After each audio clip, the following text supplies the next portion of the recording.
Right, I'm here with Sam Bett Sr., well-known icon of wrestling. Sam, how did you originally get into wrestling?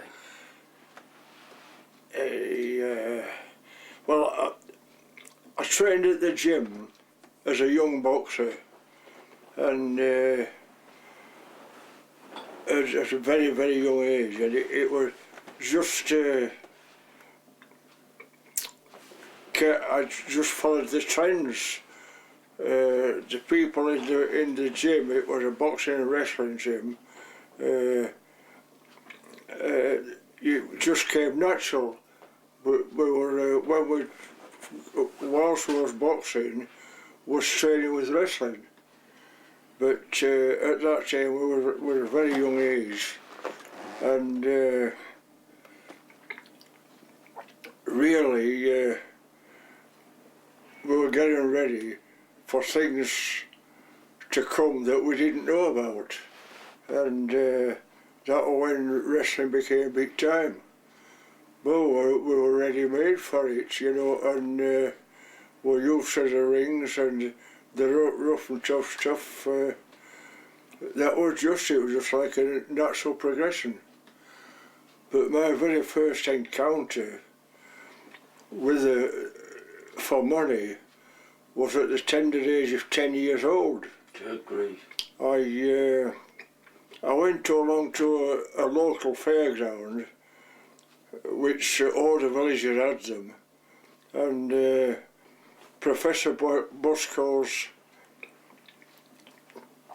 booth was there, and there was boxers only up there taking on all challenges. But what he did, on the very first bout he put on, he had 2 pairs of boxing gloves, and he threw them out to young kids into the ring and offered them, I think it was ½ a crown apiece, to come and fight each other. That was a lot of money. I couldn't get ½ a crown, it was a fortune. Yeah. I couldn't get in there quick enough. And we went in, myself and this other young lad, and we knocked smoke out of each other, and we got ½ crowns. That isn't bad. But it was nothing new, this knocking smoke out of each other, because that's all we ever did. When we were kids, we were always play fighting.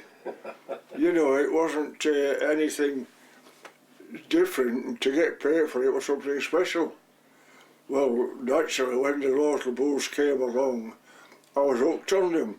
I was always there. And I'd take the money straight back to my mother. Yeah. You know, because I had to help out. Well, they were very poor, and I had to help out with the income as best I could. Yeah, it was hard times. So. But I think when we very first got into wrestling, when I very started wrestling for money, let me try and get this right,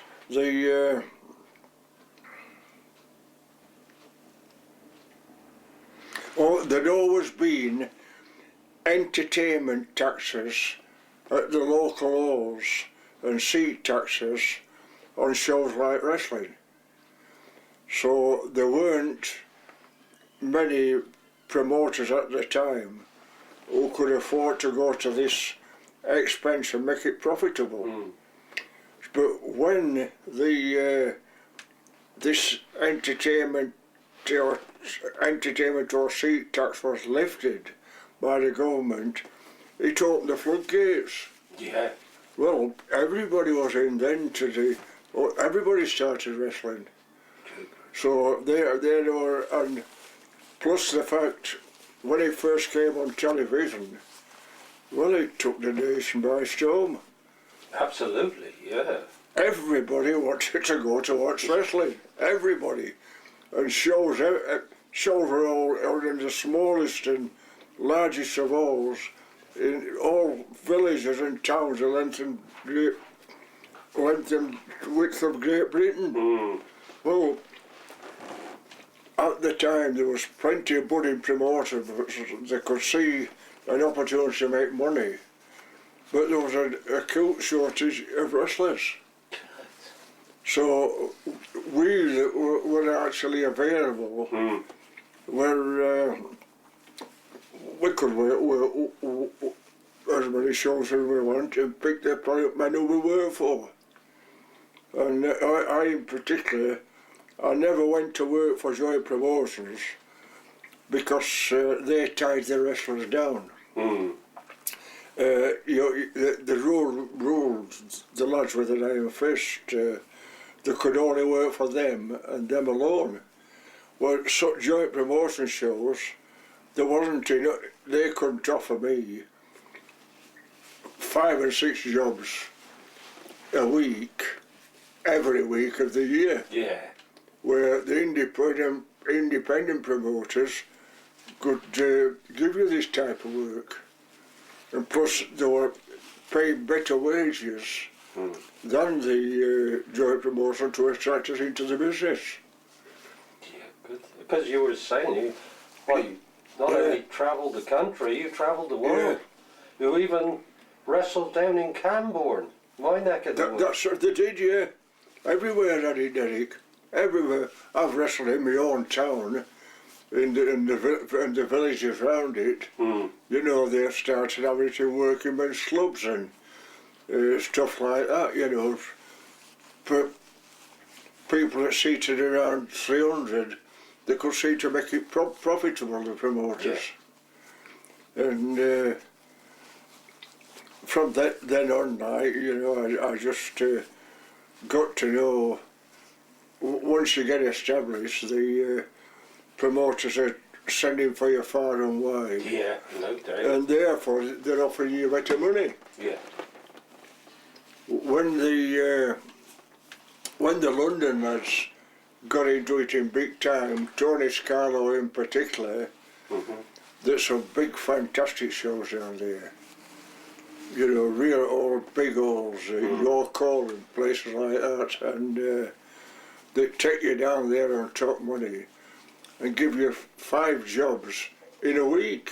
Good, great. Pay you a good wage, and they paid you, you got 10 shilling overnight expenses, and which the cost of them was 7 and 6pence. At I forget the name of the cafe, a cafe in Brixton. Yeah. And all the joint promotionals used to stay there. I have at one period in this cafe, particular cafe in Brixton, I've shared a room with Billy Robinson. Good.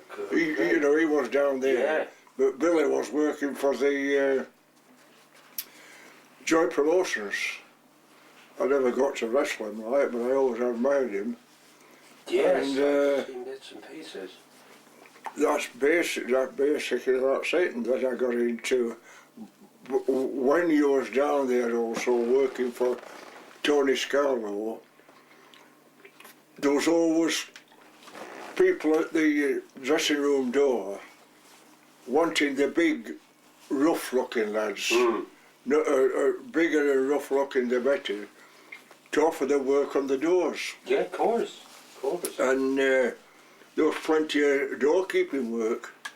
Well, you could wrestle for Tony in London in the evening and get back to the early morning shifts in the clubs.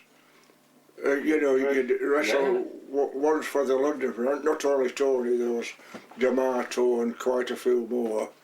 And get on the club doors. Well, the club doors, they pay you 15 quid. Good, great. Which were fantastic. And yeah. You're never really in any danger on the club doors because they always made sure there's plenty of men there. You know, you're on your own, there'll be probably 4 or 5 door keepers.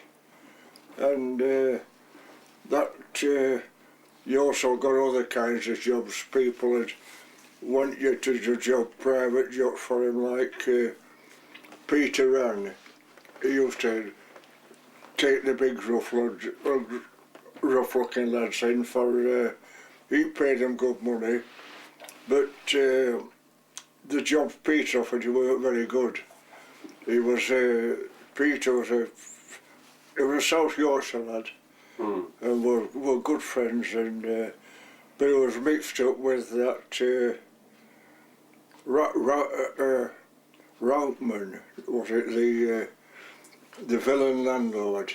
Oh yeah. He was tied up with him, was and some of the jobs was involved with him, and I never did them. You didn't fancy it then, sir? No.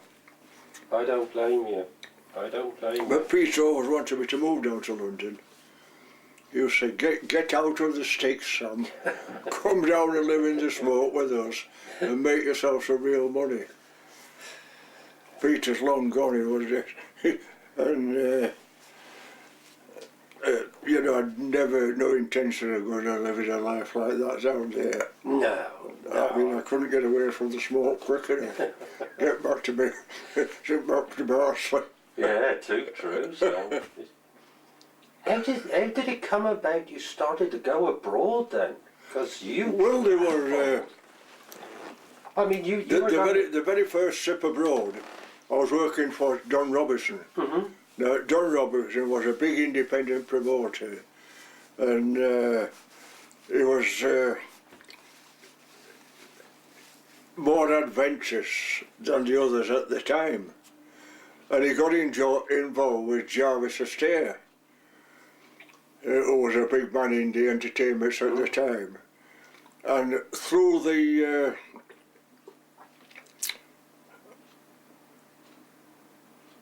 got were offered some work to take some wrestlers to Sweden, working for international. It was a big firm. I can't. Yeah. I've lost the name now, Derek. And take a crowd of men over there to Sweden and work for them. Now this same firm out there in Sweden, they also had they took the Beatles out there. And the Rolling Stones, you know, they were really big time, these people. And we went down there for one complete month. And we wrestled in every little town in Sweden, starting at Malmo in the south. Mm-hmm. And the very farthest job you did was Kiruna, which was 125 miles inside the Arctic Circle.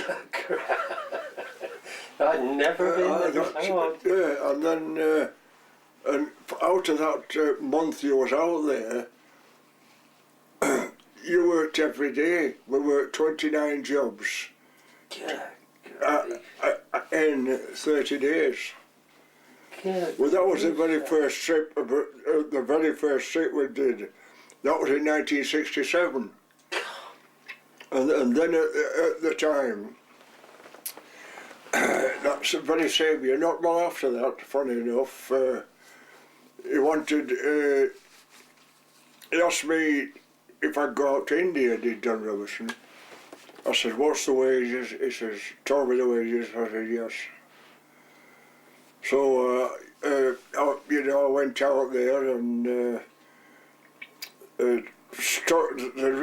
Indians, they really took the wrestling serious. I think they still do, don't they?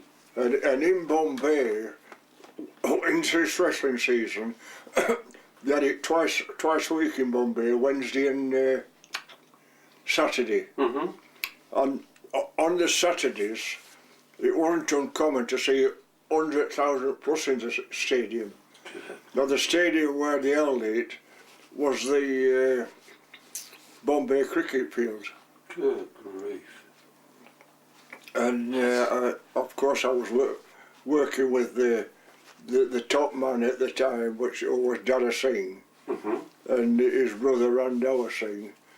But also out there on the same trip, there was Sky Ali, the 7-foot Texan, Klondike Bill, the 30-odd stone Yorkshireman, Klondike Bill, myself, and Mighty Chang, the film star. Yeah. And Yeah. they was also out there, you know, filling the bills. It was very, very interesting. We're interested the first night we arrived in Bombay. Now, as you, I don't know whether you know, that Mighty Chang, his real name Milton Reed. Yes. He was born in India. His father was out there with the Raj, you know, with the British Army. And his mother was Indian. And of course, he was born out there and educated at a military school in India. Now, when he got out there, funny enough, he could still speak the Hindu, the Indian language. Yeah. Yeah. And on the very first night there, they gave you a lecture when you arrived out. You're here, you're big people, while you're here, you're stars, everybody looks up to you. Please act like stars, behave yourself. Mm. Anyway, the very first night, I would text us to, you know, a real 5-star hotel where we stayed, and I was sharing a room with Mighty Chang, Milton, this is. Mm-hmm. And he says, come on, Sam, we'll have a run into town tonight. So he gets a taxi and we goes down into town. And we went up, he wanted to watch these Indian girls dance. Yeah. Not exotic dancing, No. you know, all the dancing. And so we goes down there and gets in this place watching them dance, and it was upstairs in like a private club. And the owner of the club, he treated us like the Dick Street wrestlers out there, and he says to Chang, he says, excuse me, Mr. Chang, would you come to the balcony, please? He walked out to the balcony, did Chang, and the streets full of people shouting, Mighty Chang, Mighty Chang. You know, he spread the word, he got Mighty Chang on his premises for publicity for his cafe. Damn right. Cafe Club Club, yeah. But unfortunately, the press got hold of it first night there, and the press called it a shady club, etc., etc. Oh, yeah, that he was out there watching exotic Indian dances. That was the first night with Chang. Ah, dear. But there was only the rest of the bill that was there. There was just 2 jobs a week, and we got paid £200 per week, all found. Good. £100 for each job, which in '67 was a fortune. Yeah. And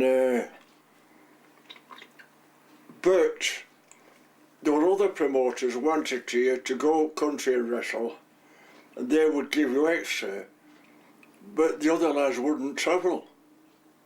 I did. Strange. Yeah. Yes. Yeah, because you got they flew you up, you know, both ways, and you got there, and you got an extra 100 quid per show. Well, some shows I was doing 4 shows a week.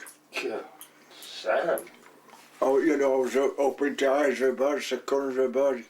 I went up into one trip was into Kashmir, and when we got up there, you could hear the dispute between the Pakistan and the Indians. You could hear them shooting at each other. Ah, yeah. Yes. And the show in there in particular, Kashmir is also the place where the make the films in India. Hmm. And there's those wonderful boats on the lakes, I think they call them shiraks, the houseboats where the people live, and all the nobility of the Indian people go up there to spend the winters because it's cool. You're high up in the mountains, and there's a nice breeze all the time. You're getting away from that heat that you get on the plains and in Bombay. And it was, a really fantastic place. And I wrestled twice there.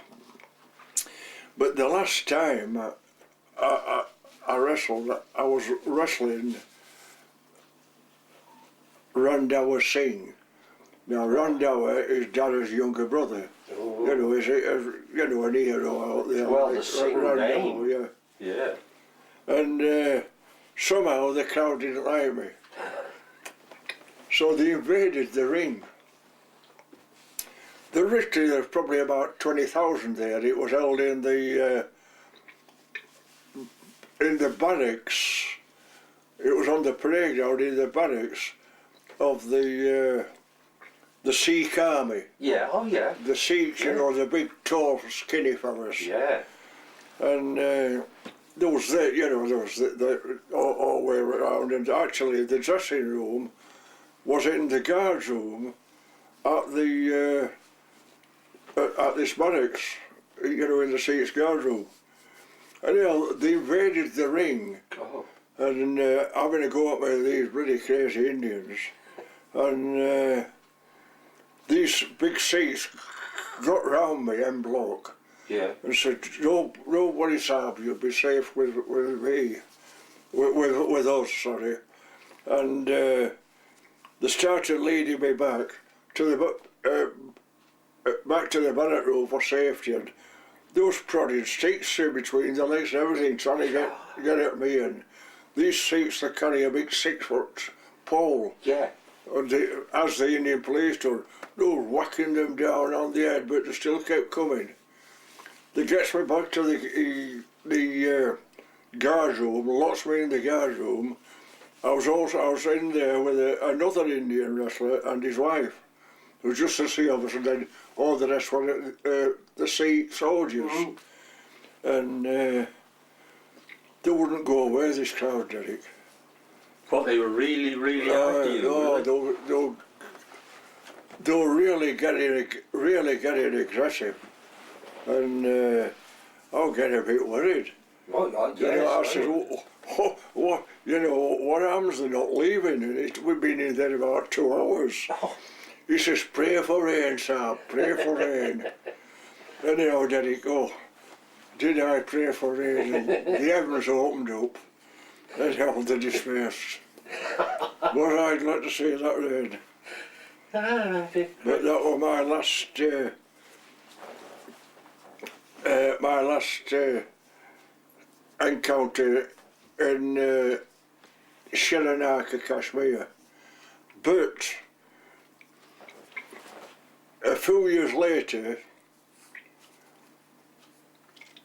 Johnny Kincaid and Killer Kalowski, they wrestled at the same venue and they had the same problems. No. Johnny told me, he says, they had them trapped in a taxi and they was trying to turn the taxi over. No. Good grief. But they were passionate about their wrestling, and certainly the same name. All the film world, anybody in Bollywood, yeah, they were up there because that's where they took all the films. So the scene was so nice. In fact, I met one person a few times. I used to drink with him in the hotel.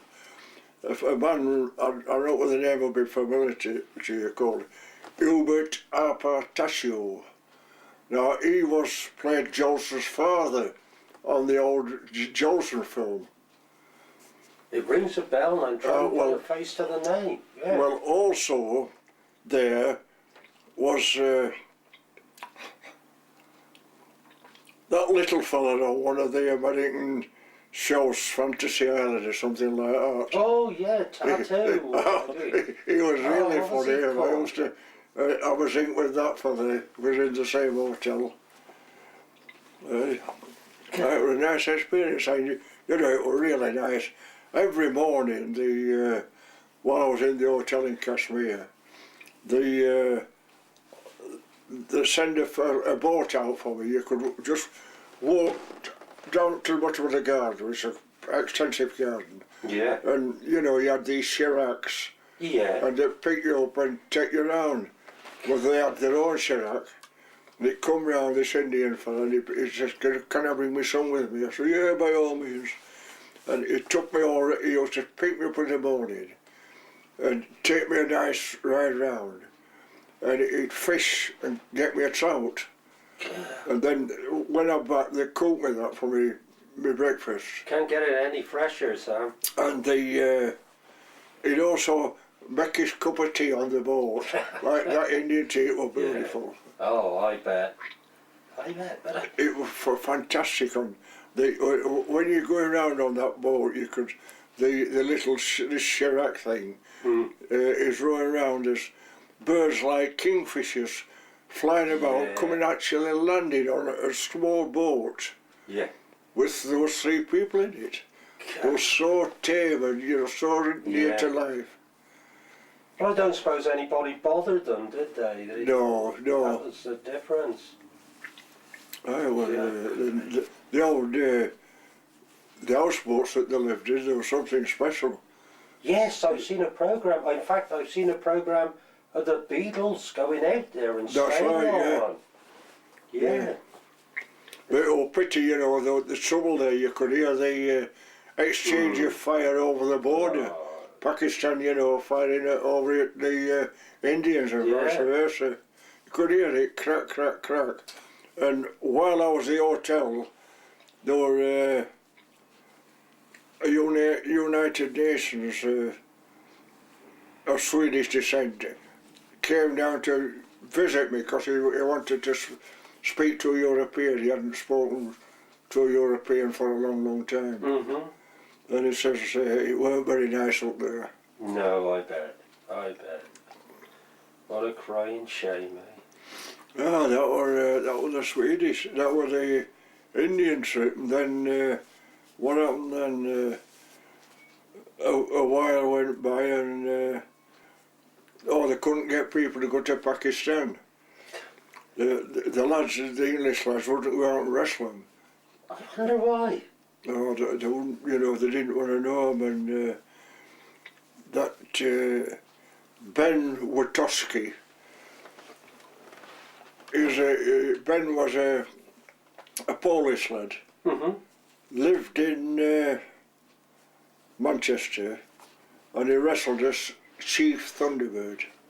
Yeah, good. I never realised he was also a promoter, Derek, and he'd take people, he'd worldwide connections.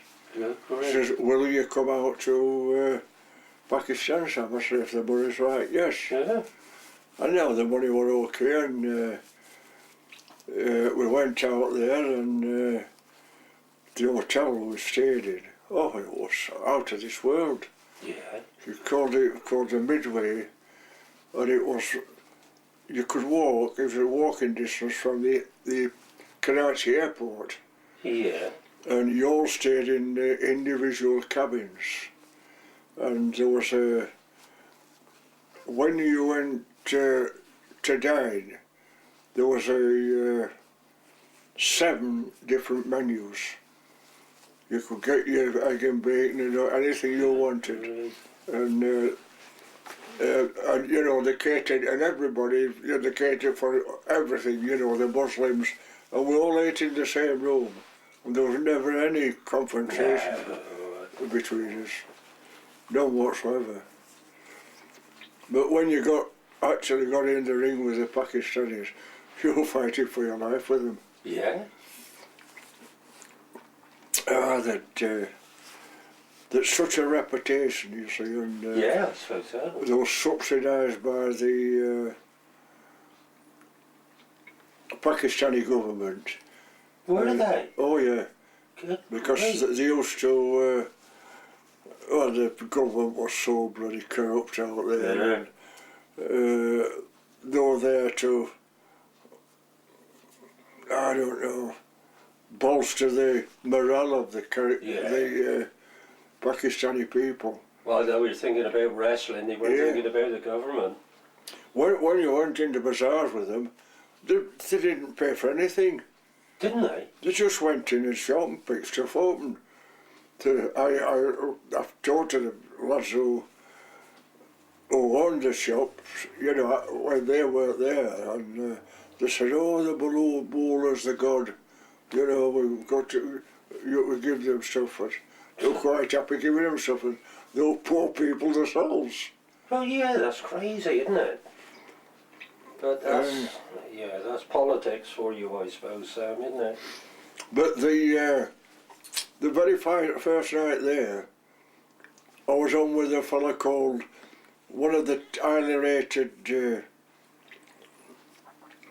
bowler brothers, Gorga. Oh, yeah. Now, this Gorga, I forget what title he had, and I went in and we wrestled, and we did, I think we did about 8 rounds draw, and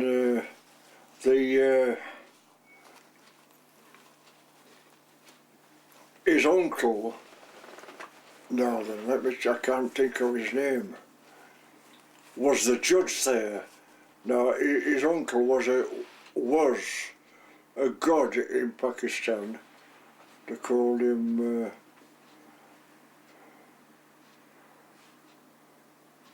it was the great Garmer's brother.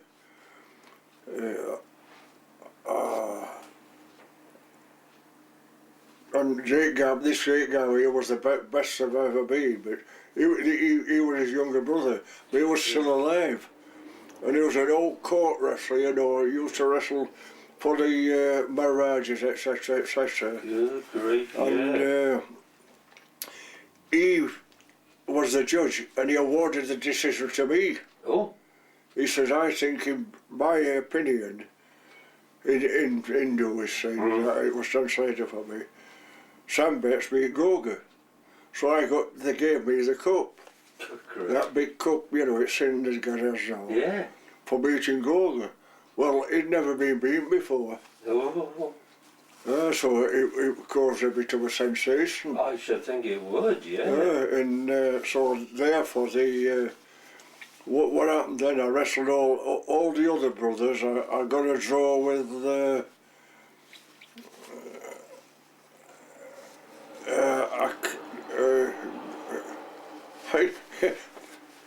I'm trying to figure the names out.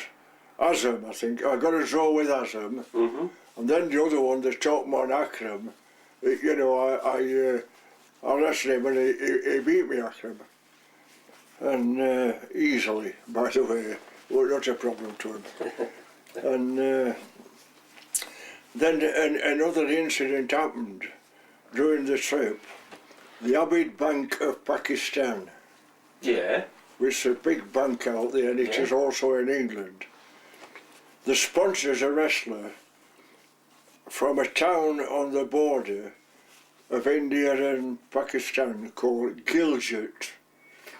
Now, they had this wrestler from Gilgit, I don't know his name, they sponsored him to challenge the bowlers.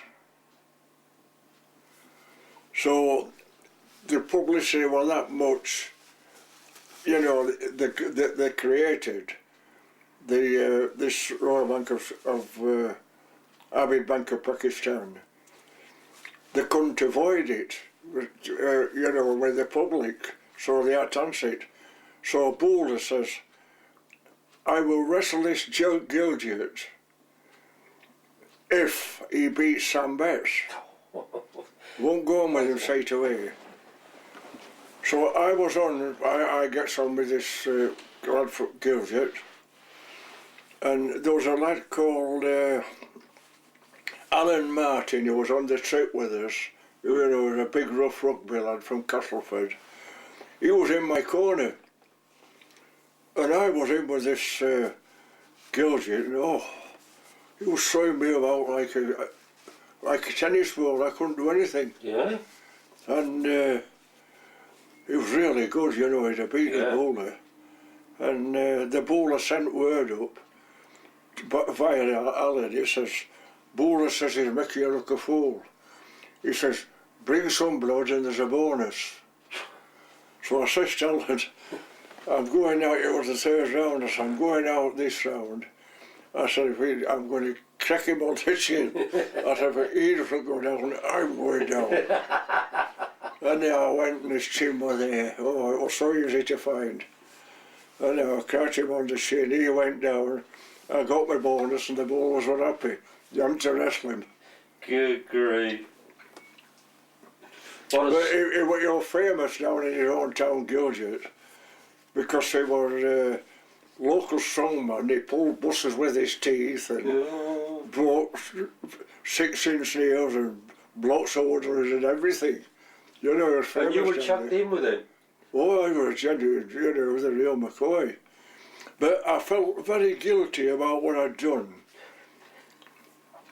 Because this man, all the villagers where, if they've got anything like an athlete in the villages, they'll all put a few bobbins for the very poor people to help this athlete, so he'll bring a bit of prestige to the village. Yeah.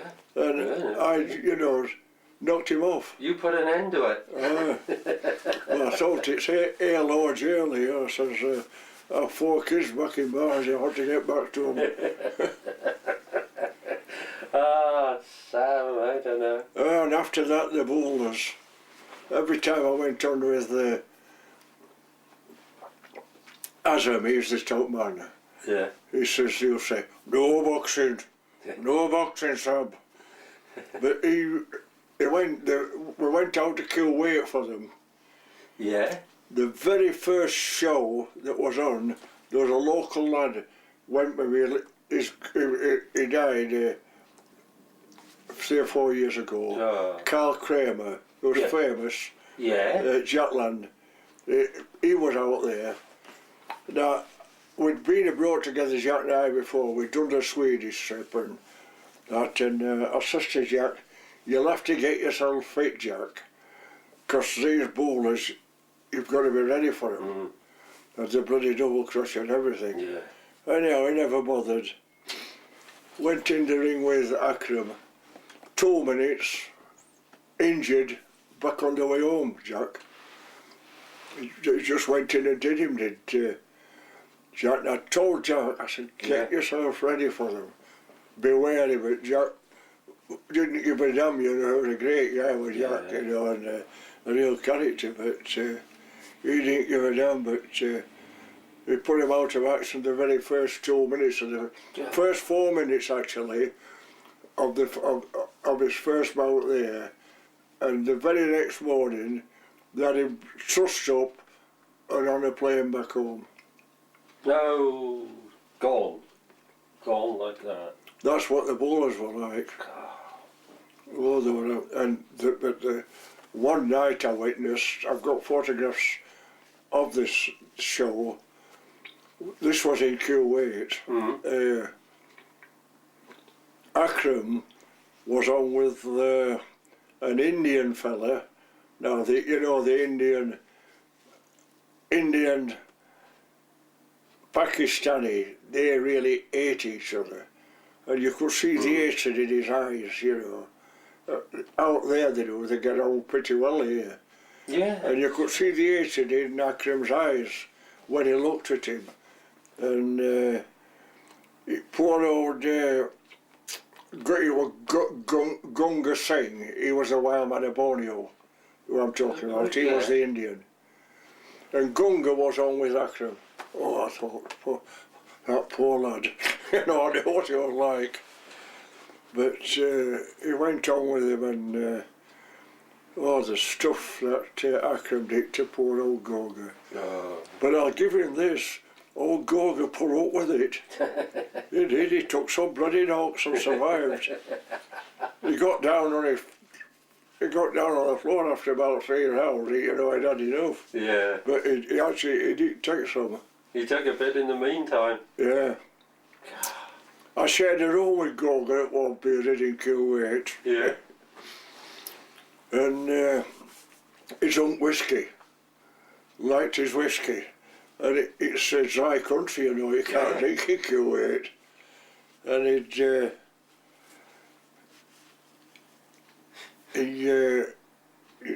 managed to get some in. And he put a big tot in a glass, you know, probably nearly half a pint, half a litre, whatever, Right. and put it under his bed Yeah. for when he come back. Yeah. When he gets back to his room, he can't wait to get back to his whiskey. The room boy had thrown it out, he thought it was urine. Oh dear. Oh, he went crazy. You know what Like he what did. the alcoholics are like. Yeah. Oh, he didn't do it, he was like that. Well, if he's been looking forward to that all the evening. Ah, Sam. It was a good. That was the only thing wrong with Kuwait. That as I said, you couldn't drink there, but at a push you could go out to the Kuwait Oil Company, Yeah. which was 40 miles outside in the desert. You could get out there because they had a bar on there for the Europeans. Yeah. But I never went. But the lady, well, the people who owned the hotel that looked after us, they were Jordanians. Ah, yeah. And they were lovely people. I've got a picture of them. And she used to get some beer. Mm. She would take us round to her place where they lived. They didn't live in the hotel, and treat us to a real Jordanian meal and drinks plus drinks, and it were all done Jordanian style. We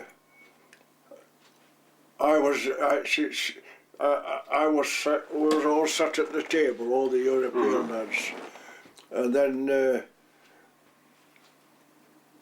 he was sat down, her husband, then the 2 sons were sat down, they all had special places to sit, and I think she couldn't sit with us, but she served us food.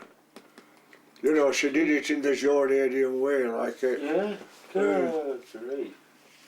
But when she used to come out, when she come to the restaurant, she wore European clothes, and she was quite a pretty woman as well. But they spoke perfect English, all of them, and also did her 2 sons, you know, and they were lovely people. You've really lived the life, Sam, haven't you? You've lived the life. Yeah. You've done it. Definitely done it. That was all right. Another good trip was Singapore. Yes. I stayed in the place where we stayed there. They had it's hard to explain. It was a building, a stone building, in the Chinese area of Lorong Prek, they called it in Singapore. It was on the Changi Road, and there were 5 apartments in this single building. Yeah. And they were self-contained apartments. There was a double bed, showers, and a good-sized room, and settees, etc. And the eating area was downstairs. Now there were 5 of these, and there was. I was in one of them. Mm-hmm. A wrestler called Fred Hill from, nobody's ever heard of Fred, he was a pretty smashing wrestler from Warrington. Yeah. There was Bruno Becco, he was a New Zealand lad just on his way up. Bob Miller, he went on to be one of the bushwhackers. Yeah. He was just on his way up. and Mighty Chang. You know, we're all this one community. Yeah. And we took after an outing, but you know what the promoters gave us, and we had an armour to look after us. An armour's like a maid, Malaysian, and she sort everything we needed, and but. So, I know when she used to come in and clean the house, when she went upstairs, everybody downstairs except Mr. Sam, he's okay. Because the old Kiwis were chasing around the bloody bedroom. Oh, yeah, I were okay for someone married. And so, and now they lived just probably 100 yards from where we lived. Yeah.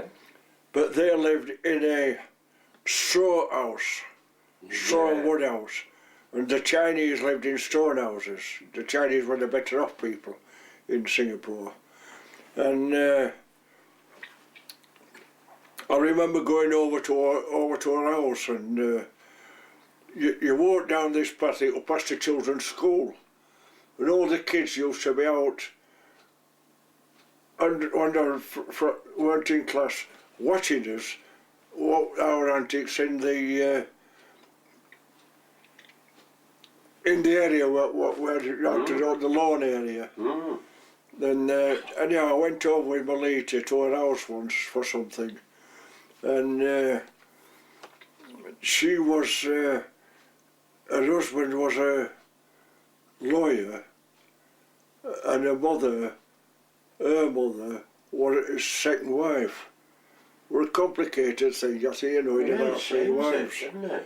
And she says the Chinese live in stone houses, the Malaysians live in, Singaporeans, you know, live in straw houses. Yeah. Weird. That was really interesting. Oh, the kids used to, they were amused by us, they used to say, "Why for you lie in the hot sun?" Yeah, I don't. I said, "There's no sun in England," and they couldn't believe it. Yeah. Great. But anything you wanted, at this place, the traders would roll up outside the perimeter. Yeah. They wouldn't come in unless you invited them in. And with the woks, etc., on the back of the bikes, they'd cook you a meal from the back of these little, on a 2-wheel bike. Yeah. Oh, they'd cook you a complete meal. They were fantastic. Yeah. The butchers would come round and he'd do the same. You don't need to leave the premises. And straight opposite from the actual place where we stayed, there was the Malaysian traders, and did everything there. We could just go straight out of the door. You could buy your beer and all, you know, the fresh fruit, eggs and etc., whatever you wanted. And Melissa, she would, Melita, I call it, Melissa or Melita, she would cook for us, but she wouldn't cook if you brought anything, baked pork or all that in. So, No, I suppose she wouldn't touch it. Yeah. The funny thing happened there. She got friendly with Fred Hill. Yeah. And they got really friendly. And he got engaged to her. Yeah. And he got engaged to her, and the engagement was announced in the Gay World Stadium where we was wrestling in Singapore. You know, and she got in the ring and they presented with her, did the ring and everything. Yeah. But Fred was married in England, in Warrington. Oh, no. And 5 children. Oh, I shouldn't laugh. I shouldn't laugh. I said, "What are you doing, Fred?" He says, "Where can I get a bird like that?" They were delighted. Yeah. So I suppose he just disappeared and came over. Well, he was going to go back again. I don't know. Funny enough, I was in Singapore with him, and Malaysia. We did a Malaysian trip, and I was in Pakistan with Fred. Then I lost touch with him. I couldn't find him anywhere. I'll show you some pictures of him. I'd love to find out if you got Fred anywhere. Yeah. And well, he was a great buddy. Yeah. There was a great bunch of lads in there. This, particularly these, the Kiwis. Yeah, yes. You see, Bob Millie was full of life. Yeah. In those days, he wrestled as Mad Dog Miller. Well, he was only about 19 when he came out there as a young man. Yeah. I was 40 years old. Yeah. And 19. he used to, he couldn't, we used to have a pull round every day out on the road and do a bit of stuff out there. And he was always, I used to go out with him into Bugger Street where all the entertainment is. And he was down there all the time, and he used to take Mickey out of me in all the kinds of ways, Yeah, they came over as a couple of characters, really. Yeah. They were. Oh, that Bobby was. They were both something special. That other one, Sweet William, they were both, by the way, their hometown was Wellington. Windy Wellington. Yeah. And also Bruno Becco, who was also out there with him, he was from Wellington. They all came from the same gym. But they ended up making big time when they got out there as the bushwhackers. Oh, yes. Yeah, didn't they just? I remember wrestling them. I was on with them in a tag match with them in Kuala Lumpur. And there was me and someone else. And Sweet William, he was the downright, villain, knocking smoke out of me. And it got me back to the ropes, and Bob came out, pulled my trousers down. Oh, no. They were down, down, my things weren't far enough showing. That, they put a picture of it in the Malaysian papers. No, they didn't. Yeah. That was Bob and Mad Dog. But they ended up having those people. They were very famous in the United States. Yeah, they. I still talk to Sweet William on my Facebook now, but Bob is back in. That last I heard of him, he's back in New Zealand. He was in Auckland, and he was having some. Trouble with zips or something, hip replacement or something like that. It happens to all of us. It happens to all of us. Well, it's occupational hazard. Yeah. Did it? Everybody gets these knocks. You accept them. When you look at old-timers that survived quite a while, they're all like me, having walking problems, but I've never ever had any replacements. Good grief, Sam. But when I look at my old friends like what you call Johnny Kincaid, he's had both his legs done. Yeah. And most of them have, and also Frank Rimmer he's just had a lot of work done on his hips. And most of them that's something, but I've never done any. Good grief, Sam, that's amazing. It's unnatural what you do. Of course it is. Take the bumps you take, and some of the rings you get in, Derek, there's some of them. The worst one in the world was the Free Trade Hall at Manchester. Yeah. Nobody went over the head there. It was solid. No giving it whatsoever. But nowadays they've got the rings better. The rings now are like trampolines. Yeah. And the old days they didn't think about that. No, They two big solid rings, and they were doing hard work. Like being, on a concrete floor. Yeah. You can go over your head and take a bump if the floor gives a bit, but if it doesn't, you take the full weight of it. Exactly, yeah. Full impact of the bang. Yeah. It's bad enough anyway, isn't it? Yeah, it is, yeah. Especially if you don't get your feet down or something like that. Yeah, the important thing, you've got to get your elbows down and your feet first. Yeah. And bang them and, make quite a bit of noise. It stops the impact. Yeah, too true. And you get it comes natural to you. You don't, feel anything unless you get in a bad ring. Yeah. But we've turned up at places. We once went to a show at the Cabana Club in East London. It was run by the Crays. Ooh, yeah. And the job was given to us by Tony Scarlett. Mm-hmm. He did the, supplied the men, and it was a bloody concrete floor. No. Oh, it was. No. I can feel that already. No, nobody went over Oh, no. But they paid us very well. And they weren't there.